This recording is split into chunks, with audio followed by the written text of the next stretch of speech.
پاکستان کی درخواست پر اقوام متحدہ کی سلامتی کونسل کا ان کیمرہ اجلاس۔ پاکستانی مستقل مندوب عاصم افتخار نے بھارتی عزائم اور حقائق سے آگاہ کیا۔ کہا بھارت کے حالیہ اقدامات پر شدید تحفظات ہیں، ہم اپنی سالمیت اور دفاع کے لیے مکمل طور پر تیار ہیں۔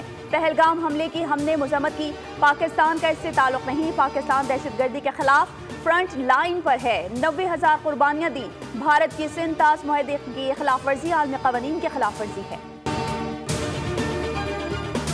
پاکستان کی مستقل سفارتی کوششیں رنگ لے آئی، پاکستان کا موقف عالمی سطح پر سرخرو، اقوام متحدہ نے امن کی صدا میں آواز ملا دی۔ سیکریٹری جنرل اینٹونیو گوتریس نے واضح الفاظ میں کہہ دیا کہ پاک بھارت تنازع کا حل صرف مذاکرات میں ہے، جنگ کسی کے مفاد میں نہیں۔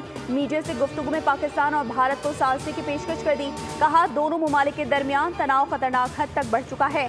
وزیر اعظم اور اقوام متحدہ کے سیکریٹری جنرل کے درمیان پھر ٹیلی فونک رابطہ ہوا۔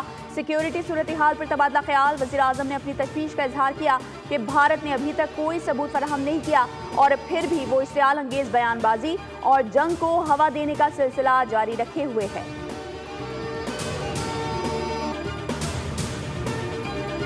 بھارتی خفیہ ایجنسی را کا بلوچستان میں دہشت گردی کا بڑا منصوبہ بے نقاب۔ را نے بلوچستان کے مختلف علاقوں میں اپنی پراکسیز کو سرگرم کر دیا۔ گوادر، کوئٹہ اور خوزدار میں دہشت گردی کا منصوبہ بنایا گیا ہے۔ خودکش بمباروں کو متعلقہ علاقوں کی ریکی کروائی گئی ہے۔ خودکش بمبار دہشت گردی کی کارروائی میں گاڑی یا موٹر سائیکل کا استعمال کر سکتے ہیں۔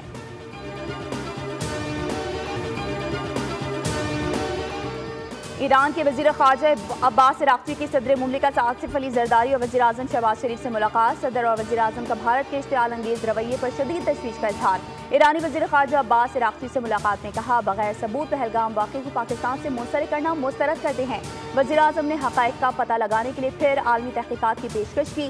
بھارت کی جانب سے پانی کو بطور ہتھیار استعمال کرنا ناقابل قبول ہے۔ وزیر اعظم کی پہلگام تحقیقات میں برطانیہ کو شمولیت کی دعوت۔ برطانوی ہائی کمشنر جین میریٹ سے ملاقات میں کہا برطانیہ خطے میں امن کی کشیدہ صورتحال کو بہتر بنانے میں کردار ادا کرے۔